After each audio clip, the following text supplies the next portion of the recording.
What's up, guys? Day 42. I found a river.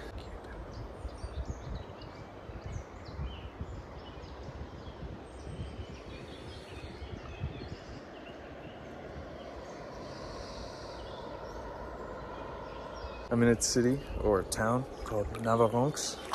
I think that's how it's pronounced. And it's been a hot. Did I say hot? Because it's been a hot day. It's like 91 degrees when we're out there. We wake up at 6 in the morning. We hit the road and it's hot by 7:30, 8. It's ridiculous. I'm trying to fix this tan. I don't know if you guys can see it. Point is, walked a long time. I walked with Delphine today. There was no food. We stopped in one place that was selling sandwiches for €7, but they were ripping us off. They knew there was no more food on the road and we had no choice but to buy it there. And I had no food in my pack, so bought that and bought a waffle, and we kept walking, and we're just joking around or whatever. But there are long periods of silence, maybe an hour at a time. Silence is good. We're all here to figure stuff out and think, so I'm okay with walking in silence. But lots of hills today. I think as we're getting closer to the Pyrenees, it's starting to, elevation's starting to go up, and then we have to start climbing. And it's not fun when it's 91 degrees, I'm telling you right now. Whew. I also met this guy, the guy that sold us the sandwiches. His name was Jeff. He was a nice guy, even though he ripped us off. We got the sandwiches, we put them in our bag. We got a waffle and we put it in our bag. More on that later. But he told me of a route where you get to Saint-Jean-Pied-de-Port, which is the last city in France. You go over the Pyrenees to Roncesvalles, or Roncesvalles in French, which is in Spain. And then you come back over to Saint-Jean-Pied-de-Port, back to France, walk lateral, right next to the parallel is the word, parallel next to the Pyrenees, all the way to the ocean where the Camino del Norte begins, which is the one I'm thinking of doing, which is the route that goes along the northern coast of Spain. So I think, I think I'm gonna do that.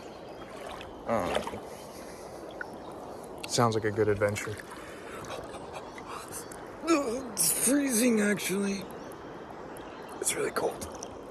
I came with Delphine, but I found this area by myself, so wanted to use it as an opportunity to make an interesting and different video because I'm half naked and swimming. So then we kept walking, and it was hot and hot and hot, brutally hot. But we survived. We made it through, and we went to a forest clearing. Not a forest clearing, but it was a forest. So there was shade, and there was a perfect table in a perfect shady spot right next to this fountain from the mountains. Fountain from the mountains. That's not what I want to say. Check out those trees. I was just looking at them. Pretty. I may have ADHD. I'm not sure. Anyway, so there's this fountain from the mountains. It's like a faucet, but it's leaking out water that comes from a river or something in the mountain. That's what they explained to me. It's fresh water. That's all that matters. But it was good fresh water, and it was so cold. You put it all over yourself because you're so hot. You wet your clothes, whatever. You don't care. You're gonna be dry in 3 seconds anyway after you start walking in the sun. But in this forest, I found wild strawberries. Tons of them. I'm gonna try to put a picture for you. Tons of wild strawberries, and we ate our sandwich, which was mediocre, but it's what we had. And then we got a waffle, split it in half, and I took out my chocolate bar, which at this point melted because it's 93 degrees or whatever it is. It's completely melted. So I opened it and I just dunked my waffle in there and put the wild strawberries on it. Here's a picture of it. Incredible. It was such a cool experience. And Delphine called me Strawberry Man because I find a bunch of strawberries. I did find a bunch of strawberries. It was really cool. Then we kept walking, and it was depressing in the sun. It's like you don't want to walk in that heat, but you have no choice, and you got to get to where you got to get to. So prayed and gave thanks to God. At one point I was like, God, you couldn't make this flatter. And then I just remembered this part, this psalm that I was reading where people were ungrateful because they just kept asking God for things even though God was already blessing them. So I was like, all right, I'm sorry, God, I'm sorry. thank you for giving me the strength to go over these hills. Thank you for health in my legs and my body. I mean, I gotta be grateful. He's given me so many things, and he gave me food this morning. He gives me food in the afternoon. He keeps me, he keeps giving me water when I'm thirsty. He gives me cool breezes every now and then. So you gotta be thankful for what you have, and not complain so much about what's going on. So without complaining, we kept walking to Navarrenx, which is where I'm at. Found a supermarket, and I raided that place, okay? I mean, I bought everything. I bought pickles, I bought pate, I bought ham, I bought a cucumber, I bought chocolate. Did I buy chocolate? Yeah, I did buy chocolate. And I bought, I filled up my bag. Oh, and I saw these donuts on discount for like €1 or 50 cents. Bought all of them, put them in my bag. I'll eat them tomorrow. I'm really hungry here. In French, it's called a gourmand, okay? It's not a glutton. It's like a food critic, expert, whatever.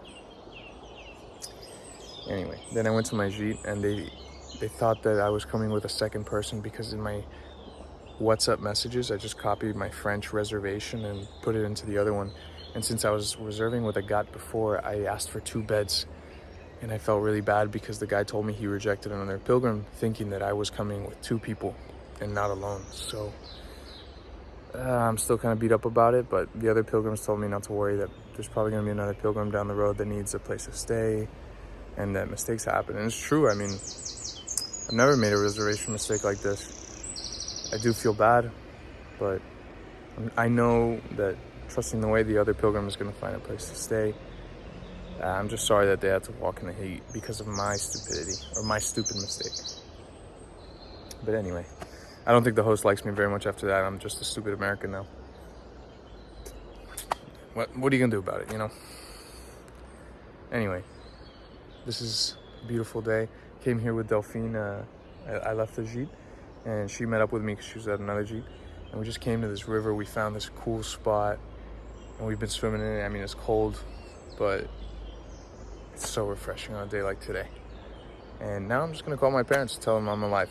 But I love you guys, and I will see you on day 43.